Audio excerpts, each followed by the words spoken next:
Amén.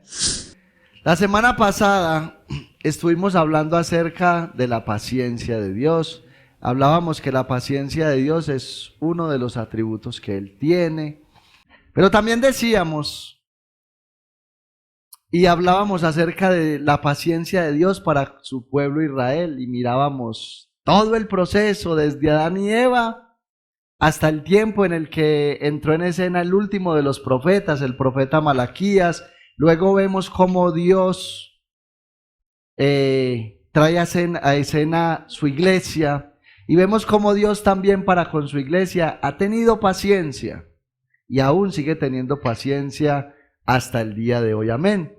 Y finalizábamos haciendo una pregunta que es la que nos trae a nuestro segundo mensaje con relación a la paciencia de Dios. Y esta pregunta que formulamos tiene que ver con la paciencia que Dios ha tenido para con nosotros. Entonces, teniendo en cuenta que Dios en su paciencia nos soportó y nos sigue soportando hasta ahora, la pregunta que hacíamos era: ¿cómo debemos responder los cristianos ante esta perfección de Dios? Y es justo la pregunta que resolveremos en esta noche, pero no vamos a traer una enseñanza con muchos pasajes de la Biblia que hablan acerca de esto, sino que el Señor me ha guiado a tomar un solo versículo de la carta del apóstol Pablo a los Efesios, capítulo 4, versículo 2. Así que vamos a ir a la escritura,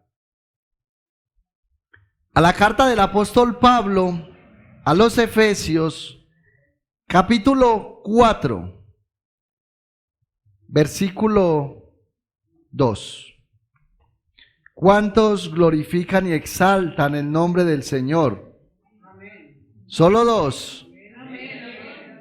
Gloria a Dios. Nuestro Dios es digno de alabanza y suprema adoración. ¿Quién vive en este lugar? Cristo. Y a su nombre. Gloria a Dios. Efesios capítulo 4, versículo 2, leemos la palabra del Señor en el nombre del Padre, del Hijo y bajo la dirección de su santo y glorioso Espíritu. Y la iglesia dice: amén. Con toda humildad y mansedumbre, soportándoos con paciencia los unos a los otros en amor. Padre, en esta hora te damos gracias. En esta hora venimos delante de ti, suplicándote, Señor, que nos continúes hablando a cada uno de nosotros por medio de tu santa y bendita palabra. Nos ponemos en tus manos, Señor, en esta noche. Primariamente yo, como predicador, te ruego que yo pueda estar en dependencia de tu Santo Espíritu, que tu Santo Espíritu me guíe a toda verdad, que cada frase, que cada palabra que salga de mis labios, Señor, sea conforme a tu voluntad y a tu propósito. Yo oro, Señor, para que en esta noche tu iglesia, Padre, esté atenta, esté receptiva, con el deseo de escucharte hablar a ti, Señor. Te ruego que quites toda sordera, que quites, Señor, toda arrogancia, todo orgullo y altivez de nuestro corazón, para que pueda hallar cabida tu palabra en cada uno de nosotros y pueda producir ese fruto que tú buscas de cada uno de nosotros, que nuestro carácter sea formado y que podamos entender cuál es nuestra labor, cómo debemos responder a tu paciencia nosotros como iglesia en el día de hoy, tal y como vemos en este versículo. Señor, guíanos por medio de tu Santo Espíritu y por favor, Señor, llévate toda distracción.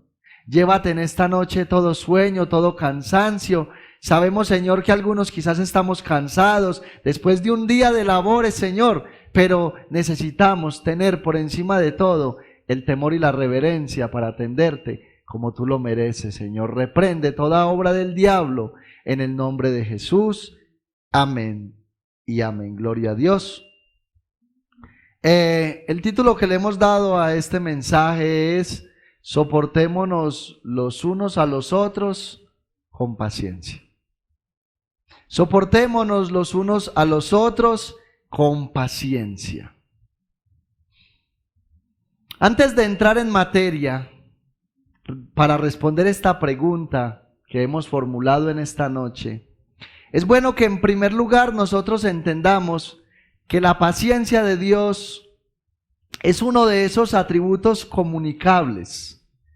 ¿Qué significa esto? Significa que Dios ha transferido este atributo a su iglesia para que su iglesia lo administre y lo comparta. Hay algunos de los atributos que Dios no comparte con la iglesia, no los transfiere a la iglesia. Por ejemplo, uno de esos atributos que tiene Dios que no comparte con la iglesia, que Dios es todopoderoso. ¿Usted imagina si nosotros también fuéramos todopoderosos? Otro atributo que Dios no comparte con la iglesia es su omnisciencia. Usted se imagina, Dios en su sabiduría sabe por qué no transfiere ese atributo. Imagínese si usted tuviera la capacidad de saber lo que su hermano está pensando. Y entonces imagínese si en el momento de la predicación usted ve un mal pensamiento en un hermano. Yo creo que en primer lugar eso nos distrae. Y empezaríamos aquí, y fulanito lo que está pensando. Qué falta de temor y reverencia. Si fuéramos todopoderosos, usted se imagina si alguien a usted le hace un desplante. Yo creo que usted ahí mismo lo borraría del mapa y cuando ya empieza el hermanito a faltar porque usted lo borró del mapa y entonces el pastor pregunta, ¿y qué pasaría con el hermanito tal y usted por allá?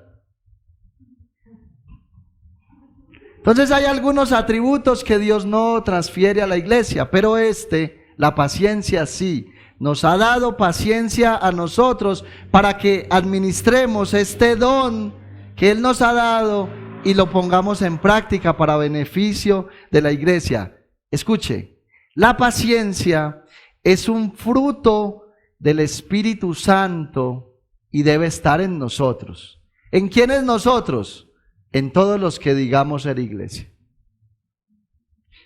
El apóstol Pablo, hablándole a los Gálatas allá en su carta, capítulo 5, versículo 22, dice, mas el fruto del Espíritu, mire esta frase, no los frutos, dice, mas el fruto del Espíritu es amor, gozo, paz, paciencia, ahí está en la lista, paciencia, benignidad, bondad, fe, mansedumbre, templanza, y Pablo finaliza diciendo, contra tales cosas no hay ley. Escuche, el fruto del Espíritu es una especie de paquete que recibimos los cristianos con la salvación. Y entonces no podemos tener algunas características y otras no. Necesitamos todo el fruto del Espíritu. Ya mencionamos cuál es el fruto del Espíritu. Pero necesitamos mirar que en los versículos 17 hasta el 22, Pablo habla acerca de las obras de la carne. Y manifiestas son las obras de la carne, que son enemistades, pleitos, iras, contiendas, etcétera, etcétera. Escuche, los que practican las obras de la carne, dice Pablo, están bajo condenación. Dice Pablo, no heredarán el reino de los cielos. Y luego muestra el contraste que es el fruto del Espíritu y finaliza diciendo, contra tales cosas no hay ley. Es decir, todos aquellos que tienen el fruto del Espíritu son guiados por el Espíritu de Dios. Si no tienes el fruto del Espíritu morando en ti, significa que no eres salvo.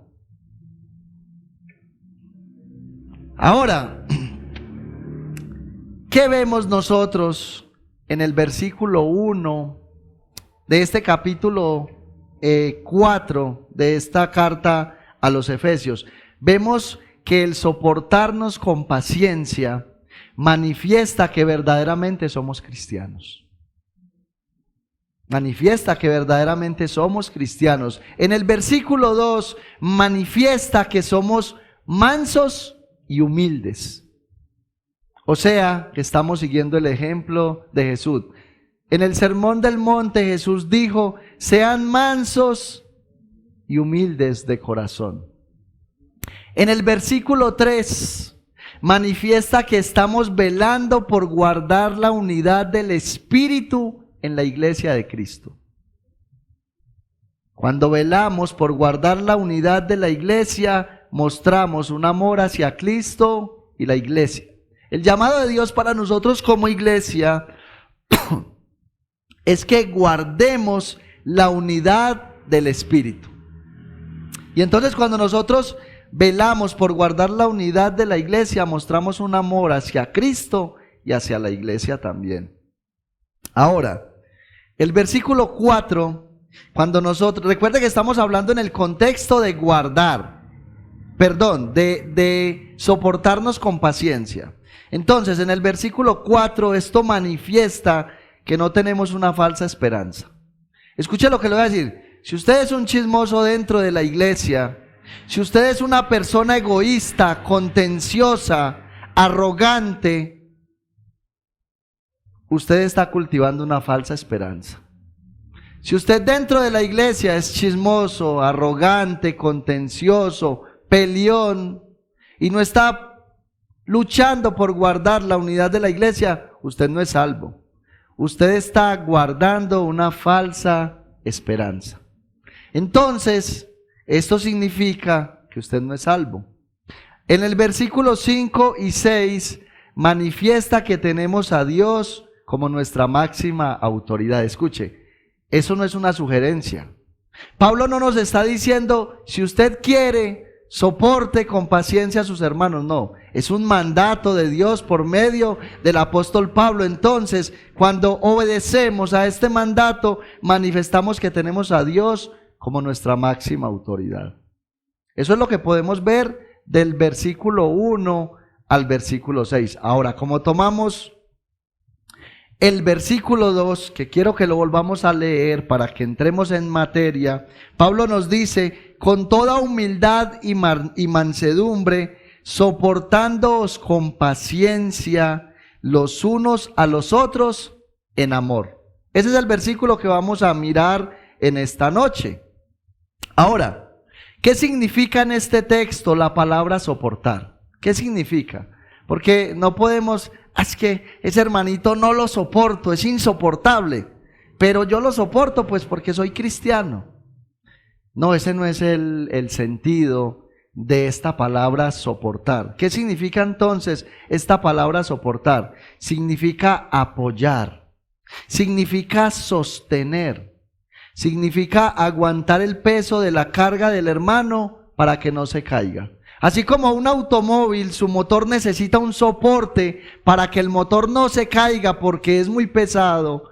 Asimismo, es la misma idea que traduce esta palabra soportar. Necesitamos soportar el peso que está llevando el hermano para que él no se caiga. Y esta palabra que vemos ahí es la misma que aparece en la carta a los Gálatas, en el capítulo 6, versículo 2, donde Pablo le dice a los Gálatas, sobrellevad los unos las cargas de los otros y cumplid así la ley de Cristo.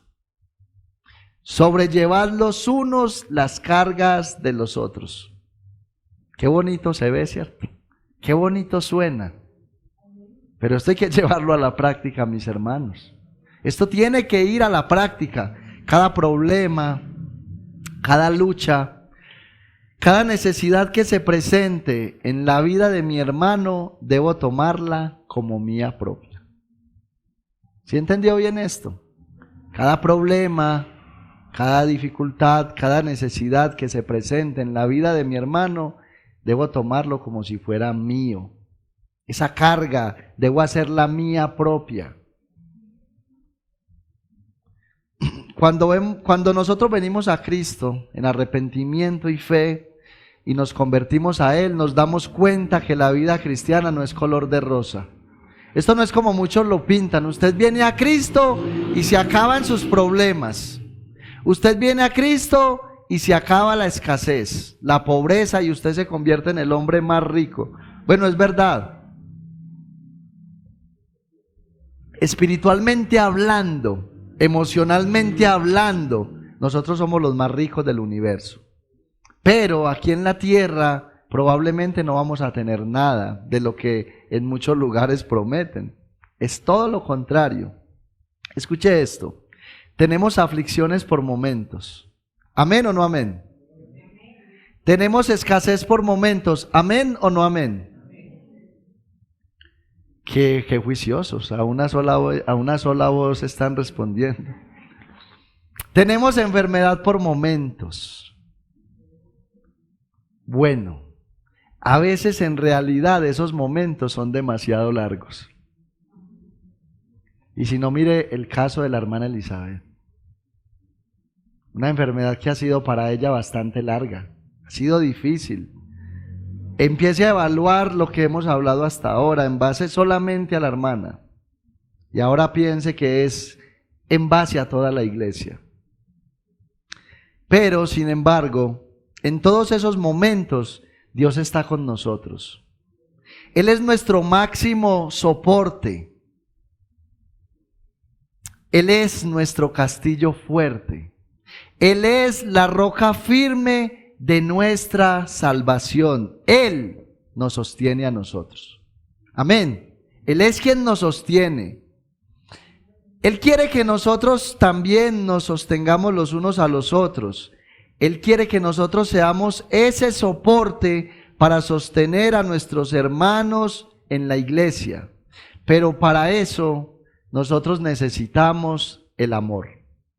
Escucha lo que le voy a decir. Nosotros aquí vemos una cadena de varios eslabones que no puede desligarse el uno del otro.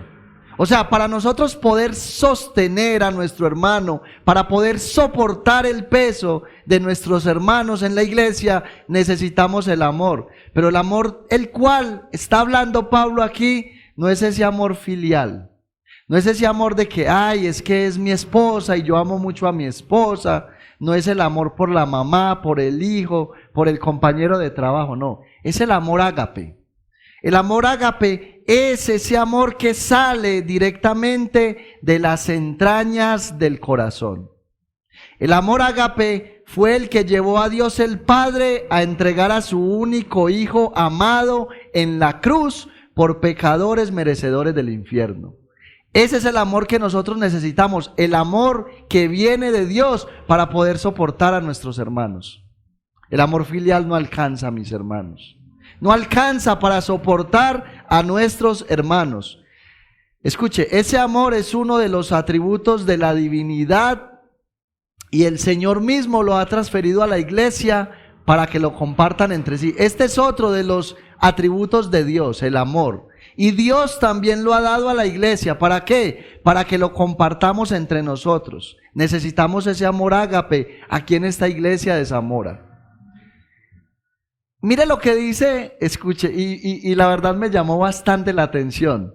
Porque yo decía, ¿será Primera de Juan o será Juan? Primera de Juan, capítulo 3, versículo 16. A ver, recite Juan 3:16. Yo creo que todos lo saben de memoria ya, ¿cierto? Porque de tal manera amó Dios al mundo. Ese texto es demasiado recitado por nosotros y yo decía, ¿será que me equivoqué de pasaje? No es Juan 3:16, es Primera de Juan 3:16. Mire lo que dice. En esto hemos conocido el amor, en que Él, hablando acerca de Cristo, puso su vida por nosotros. ¿Cierto? Lo nota la... Pero ahí no se queda. También nosotros debemos poner nuestras vidas por los hermanos. O sea, en respuesta a ese amor que Cristo mostró en la cruz del Calvario, en respuesta a ese amor que Dios el Padre mostró enviando a Cristo, nosotros debemos responder. ¿De qué manera? Poniendo nuestras vidas por nuestros hermanos. Tremendo esto. Esto es algo serio para la iglesia. La palabra paciencia que vemos en este texto es el término griego macrotumía. ¿Y qué significa? Significa un sufrimiento largo o un gran sufrimiento. O sea, debemos sufrir ese amor. Debemos sufrir ese soporte porque es bien largo. Recuerde que estamos hablando en el contexto de soportar nuestro hermano con paciencia. O sea, nosotros debemos tener ese sufrimiento largo. Por eso les decía ahorita. Y necesitamos entender esto. Cuando Pablo dice llevar las cargas los unos de los otros, está diciendo eso. Usted no puede llevar la carga que no siente. Si usted no siente el dolor que siente su hermano, si usted no ama a su hermano, ¿cómo va a sobrellevar las cargas de su hermano? Es imposible. Entonces, eso significa sufrimiento largo o gran sufrimiento. Así que, si tu hermano está atravesando un gran problema, necesitas gran persistencia, necesitas gran perseverancia para atender y servir al hermano hasta que se resuelva su situación. O sea que esto no es de llevar la carga del hermano unos días y después soltarlo. Es hasta que se resuelva la situación. Esto es muy semejante al proceso del discipulado. Bueno, realmente el discipulado no consiste en simplemente ir y llevarle un tratado a alguien, como hacen muchos, y decirle: amigo, Cristo te ama. Amigo, Cristo murió en la cruz por ti. Amigo, eres pecador y necesitas arrepentirte. Bueno, todo eso es verdad, pero discipular no es simplemente eso. No es simplemente ir y llevarle un tratado a la persona y abandonarlo a su suerte. No, discipular una persona es hacer que esta persona se congregue. Es hacer que esta persona viva la vida cristiana. Es estar en los momentos buenos y malos. Es estar con ese hermano cuando está atravesando el desánimo. Es estar ahí aun cuando él no quiera volver a la iglesia. Eso es tener un discípulo. Tener un discípulo no es simplemente ir y llevarle un tratado a alguien y abandonarlo y dejar que el Espíritu Santo haga todo el trabajo, no. Nosotros necesitamos estar ahí en el proceso de crecimiento de ese hermano que estamos discipulando. Bueno, y les hago una pregunta: ¿cuántos discípulos tiene usted? ¿Cuántos años usted lleva en la iglesia? ¿Cuántos discípulos tiene usted? ¿Cuántas personas usted ha traído a los pies de Cristo y usted ha estado ahí en ese proceso? Cuando Él se ha desanimado, usted ha estado ahí orando por Él, ha ido a visitarlo cuando ha estado enfermo. Eso es lo que necesitamos hacer. Esto es igual al proceso de discipulado, el tema que estamos hablando en esta noche. Por ejemplo, yo creo que ese siempre va a ser el mejor ejemplo para nosotros en este momento, aunque no es el único, no me malinterprete, no es el único, porque necesitamos edificar toda la iglesia. Pero por ejemplo, en el caso de la hermana Elizabeth que no se ha congregado, ¿cuántas veces usted la ha llamado? ¿Cuántas veces usted le ha puesto un audio donde usted le envía palabra para que ella se sostenga, para que ella esté animada? Cuando ha tenido la oportunidad de visitarla, ¿cuántas veces lo ha hecho? Ese es el trabajo que necesitamos hacer como iglesia. Ahora, sin embargo, no es el único caso. Ella no es la única hermana dentro de la iglesia que tiene esa necesidad, pero sí es la única que prácticamente no puede venir a la iglesia. Porque los otros tienen necesidad, pero ellos tienen sus pies buenos y sus manos para venir a la iglesia. Estamos hablando de que el caso de la hermana Elizabeth es un caso excepcional. Eso es lo que necesitamos hacer como iglesia. Ahora, el soporte para este largo tiempo de espera es el amor. Si no tienes amor, no tienes paciencia. Es así de sencillo. Y si no tienes paciencia, no puedes soportar.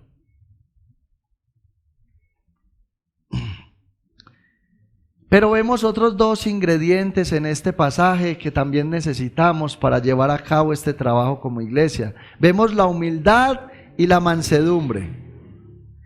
También ambos son necesarios para soportarnos con paciencia los unos a los otros. Ahora, tener humildad no significa revolcarnos en tierra y gritar a los cuatro vientos que por causa de nuestro pecado no merecemos nada y mostrar nuestra miseria. Eso no es humildad. Humildad no es que yo no sirvo para nada, es que yo sé que yo... No, eso no es humildad. Aunque debemos reconocer que no merecemos nada. Es la verdad, de parte de Dios no merecemos nada, pero la humildad más bien se trata de dar gracias a Dios por todo lo que tenemos. La humildad se trata de reconocer que todo lo hemos recibido por gracia y todo lo que tenemos le pertenece a Dios. Eso es humildad. Vuelvo y le repito, ¿qué es humildad? Reconocer que todo lo hemos recibido por gracia y todo lo que tenemos pertenece a Dios. En base a esto necesitamos entender, tu hermano le pertenece a Dios. Tu hermano es un regalo de Dios para ti. Usted tiene convicción de lo que yo le estoy diciendo a usted. Ese hermano que se sienta en la iglesia es pertenencia de Dios. Ese hermano es un regalo que Dios le dio a usted. Usted ve los hermanos de esa manera. Usted los ve como un regalo que Dios le entregó a usted. Esos son los hermanos dentro de la iglesia. Ámalo con todo tu corazón. Sopórtalo con toda tu paciencia. La palabra mansedumbre, que es la otra palabra que vemos aquí, manifiesta esa buena reacción. Escuche lo que le voy a decir. ¿Qué es mansedumbre según este pasaje? Mansedumbre manifiesta esa buena reacción aun cuando vemos que nuestro hermano no está haciendo su mejor esfuerzo para salir de su problema. Voy a volver a repetir porque esta parte es bien importante. Mansedumbre manifiesta esa buena reacción aun cuando vemos que nuestro hermano no está haciendo su mejor esfuerzo para salir de su problema. Vamos a poner un ejemplo. Hay un hermano dentro de la iglesia que lleva mucho tiempo en la iglesia y lo vemos que está caminando en el Señor, que está firme, pero en algún momento de su vida tiene un descuido y cae en algún tipo de problema. Bueno, no lo llamemos problema, pecado. Supongamos que ese hermanito X en la iglesia se descuidó y volvió otra vez a consumir alcohol. ¿Cuál es la respuesta que necesitamos como iglesia? Ir y caerle como una mula encima y atropellarlo. No, esa no es la actitud. Necesitamos ir a levantar a ese hermano que cayó en el alcohol. Pero seamos sinceros, ¿cómo somos nosotros? Somos impacientes, porque nosotros vemos que el hermano cayó en ese problema y vamos y tratamos de ayudarlo, pero como vemos que él no reacciona de la manera que nosotros esperamos, entonces lo soltamos. ¿Es así o no es así como somos nosotros? Como vemos que él no tiene una reacción rápida y él no está perseverando y luchando y dando su mayor esfuerzo, nosotros lo soltamos. Y eso no es lo que necesitamos hacer, mis hermanos.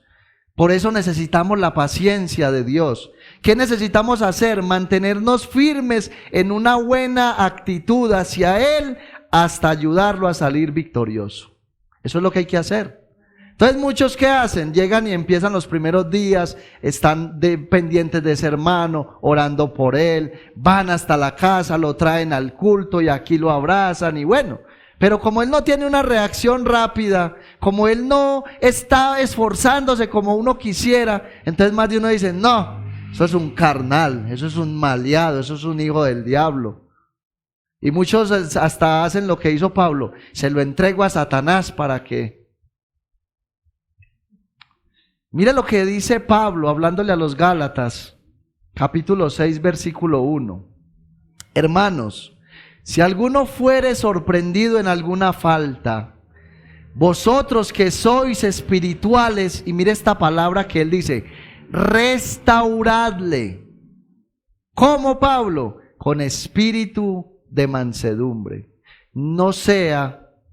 Con espíritu de mansedumbre, considerándote a ti mismo, no sea que tú también seas tentado.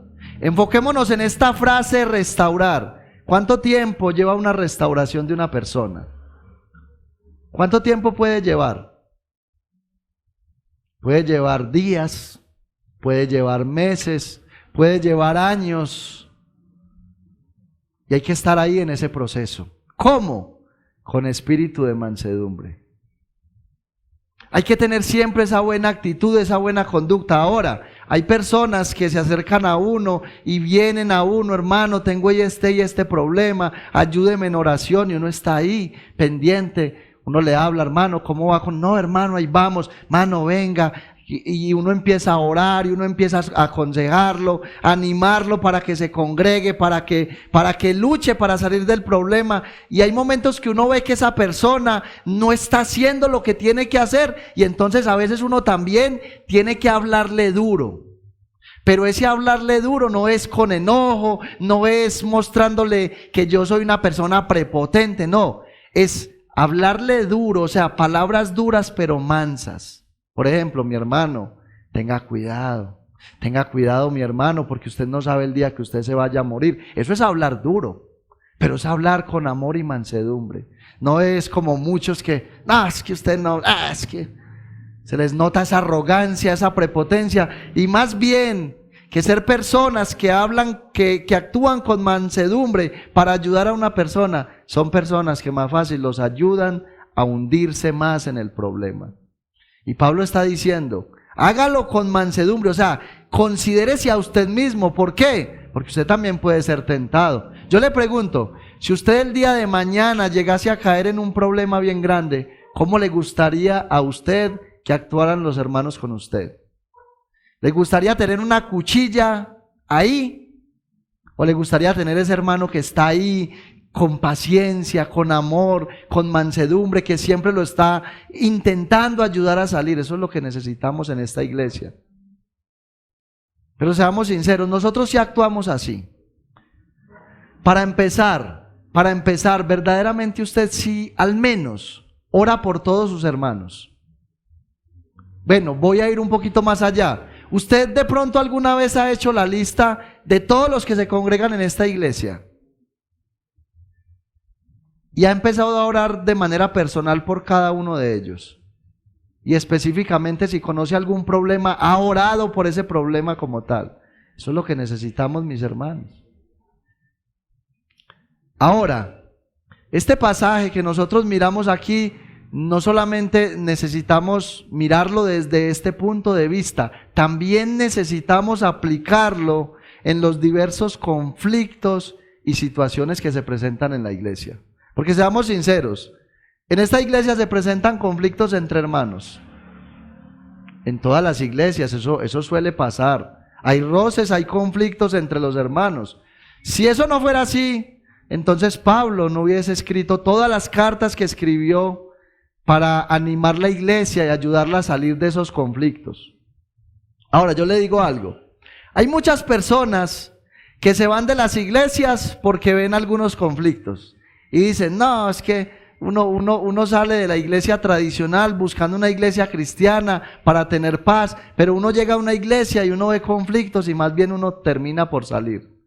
Yo le digo una cosa, mi hermano, si usted algún día se va de esta iglesia porque ve algún conflicto entre los hermanos, o porque de pronto ve que a esta iglesia a veces le falta un poco de amor, y usted va en busca de otra iglesia, si usted encuentra una iglesia perfecta, le doy un consejo: sálgase de ahí antes de que usted la dañe.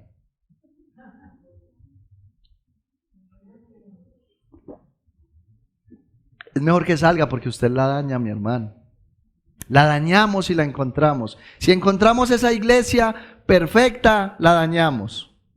Ahora, si la realidad, si el conflicto en la iglesia no se diera, aún en el tiempo de la iglesia primitiva, que vemos una iglesia naciente, que vemos una iglesia creciente, que vemos una iglesia que abunda en amor y en buenas obras, como lo dice el apóstol Pablo, también vemos los conflictos. De hecho, Pablo escribió la carta a los filipenses. Él escribió esa carta para que se solucionara un problema que había entre dos hermanas en la iglesia, Evodia y Síntique. Dos hermanas que habían servido en el ministerio de Pablo, que habían peleado la buena batalla de la fe con el apóstol Pablo, hombro a hombro. Hermanas que estuvieron ahí en el proceso del apóstol Pablo levantando iglesias, y esas mujeres estaban sosteniendo un conflicto.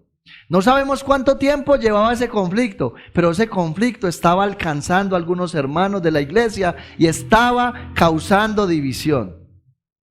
Y Pablo usa 4 capítulos para exhortar a esos hermanos a que ayudaran a apagar el fuego entre esas dos mujeres. Eso es lo que necesitamos nosotros. Ahora yo le pregunto, si usted de pronto algún día se ha dado cuenta de algún conflicto entre algunos hermanos, ¿cómo ha reaccionado usted? ¿Usted es de los que ayuda a apagar el fuego, o usted es de esos hermanitos ardientes que le mete más candela al fuego?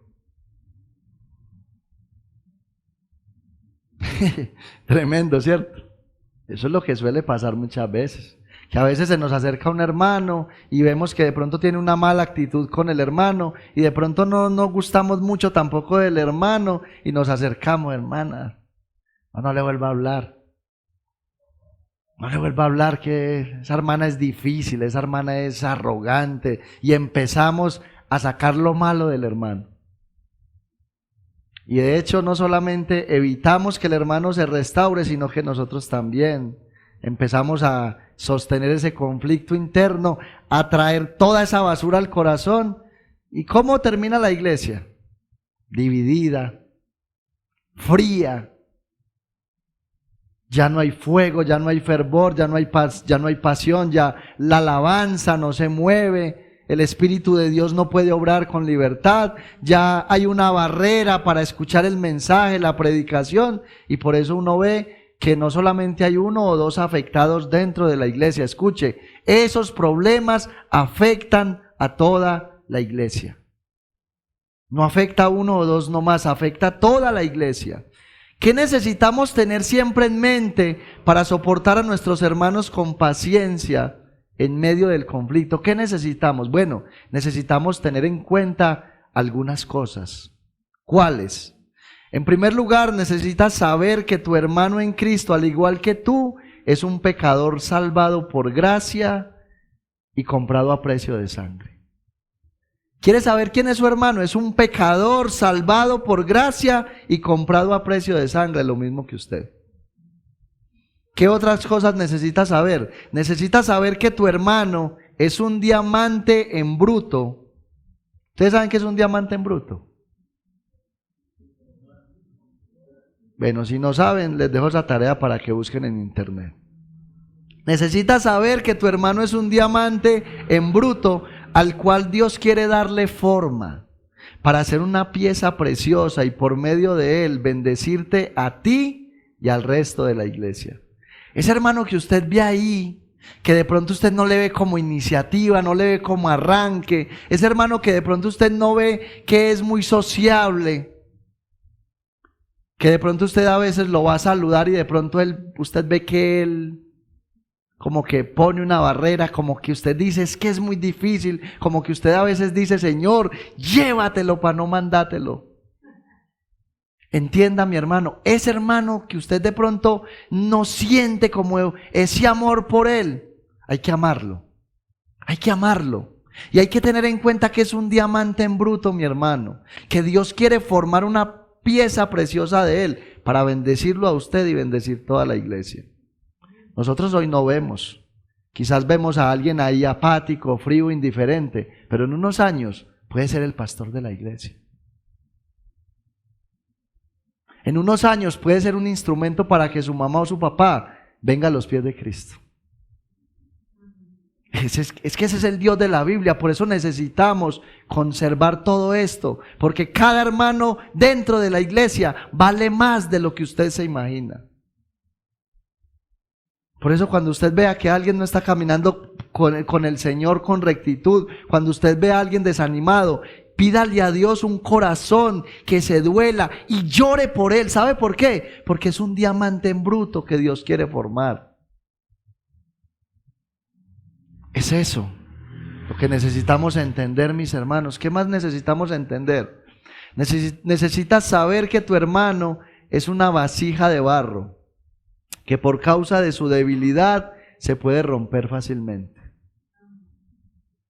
Necesitas saber que Dios lo dejó a tu cuidado para que tú seas ese buen samaritano. Y como buen samaritano, ¿qué debes hacer? Vendar sus heridas, echarle aceite y vino, montarlo en tu cabalgadura y llevarlo al mesón. Además de todo esto, necesitas costear todos los gastos de su recuperación. Eso hay que hacer con el hermano. Tenemos un gran modelo, mis hermanos, de lo que significa ser un siervo, y es el Señor Jesucristo. ¿Usted ha pensado en esto? Todos los evangelistas se tratan un propósito diferente para mostrar a Jesús de la manera que el libro lo quiere mostrar. Mateo quiere mostrar a Jesús como el rey de los judíos. Y para Mateo mostrar a Jesús como el rey, él empieza mostrando su genealogía. ¿Por qué? Porque a la hora de hablar de un rey es importante mostrar toda su descendencia. Lucas quiere mostrarlo como el hombre perfecto. Juan quiere mostrarlo como el Hijo de Dios, y por eso usted va a encontrarse que Juan comienza diciendo: en el principio era el verbo, y el verbo era con Dios, y el verbo era Dios. ¿Por qué? Porque la intención de Juan es mostrar a Cristo como Dios. Pero Marcos no tiene interés de mostrarlo de esa manera. Marcos quiere mostrarlo como el siervo. Marcos quiere mostrar a Cristo como aquel Dios que se encarnó para venir a servir, para venir a salvar los pecadores. Esa es la cuestión. Por eso Marcos enfoca el ministerio de Jesús y lo muestra haciendo milagros, sirviéndole a la gente, desgastándose por la necesidad de las almas. Ese es el modelo que necesitamos nosotros. El mismo Señor Jesucristo es nuestro modelo de servicio. Pablo, escribiéndole a los Corintios en su segunda carta, en el capítulo 4, versículo 5, dice: porque no nos predicamos a nosotros mismos, sino a Jesucristo como Señor, y a nosotros como vuestros siervos por amor de Jesús. Para que nosotros salgamos de la indiferencia, para que nosotros verdaderamente le demos el valor a cada hermano que viene a esta iglesia, a cada hermano en Cristo, nosotros necesitamos entender que somos siervos de nuestros hermanos. Nosotros no venimos a la iglesia a que nos sirvan, venimos a la iglesia a servir. Pablo servía por amor de Jesús. Te pregunto, si tú dices que amas a Jesús, ¿qué te impide servir? Si tú dices amar al Señor Jesucristo, ¿por qué no estás sirviendo en esta iglesia? Porque esperas que te sirvan. Si Cristo es el mejor modelo. Ahorita veíamos ese texto que citaba nuestro hermano, el Dios que estaba allá en su trono, recibiendo la adoración de los ángeles, viene y desciende. Escuche, Él no busca ascender más, Él busca descender para alcanzarnos a nosotros. Él, estando allá en el aposento alto, Él toma la toalla y lava los pies. Y luego le dice a los apóstoles: ¿ustedes vieron lo que yo hice? Ay, sí, Señor, nosotros sí vimos. ¿Y ustedes cómo me llaman a mí? Los llamamos maestro. Ah, bueno, entonces hagan lo mismo que yo acabo de hacer. Él mandó a la iglesia a servir. Pregunta, ¿está sirviendo? A la luz de este mensaje que nosotros hemos visto en esta noche, ¿cómo está su relación con Dios y su relación con la iglesia? A la luz de todo lo que hemos visto hasta ahora, ¿qué tendría que hacer usted hoy delante de Dios? Usted sí podría decir que usted es como esa columna que está soportando el edificio. Usted sí es un soporte para que esta iglesia se mantenga en pie. Estás contribuyendo a la obra de Dios para que los hermanos cada día se fortalezcan en el Señor y adquieran conocimiento de las Escrituras y perseveren en la fe hasta el día final cuando Cristo venga por la iglesia. O usted es uno de los que antes está a punto de caer y necesita soporte.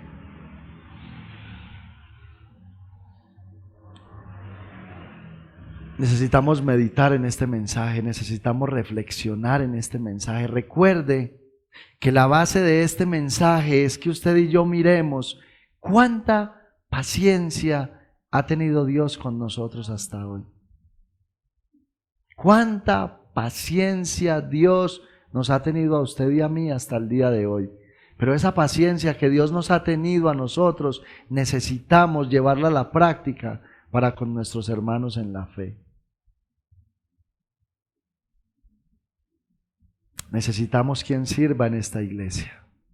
Necesitamos quien sirva en el hogar. Necesitamos quien sirva en el lugar de trabajo. Necesitamos quien sirva en los hospitales. Necesitamos quien sirva en todo momento y en todo lugar. Que el Señor nos ayude a llevar a la práctica esta palabra que hemos recibido en la noche de hoy. Amén.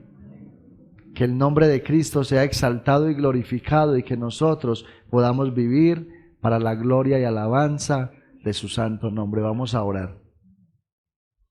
Señor y Dios y Padre Santo, gracias te damos en esta noche por esta tu santa y bendita palabra.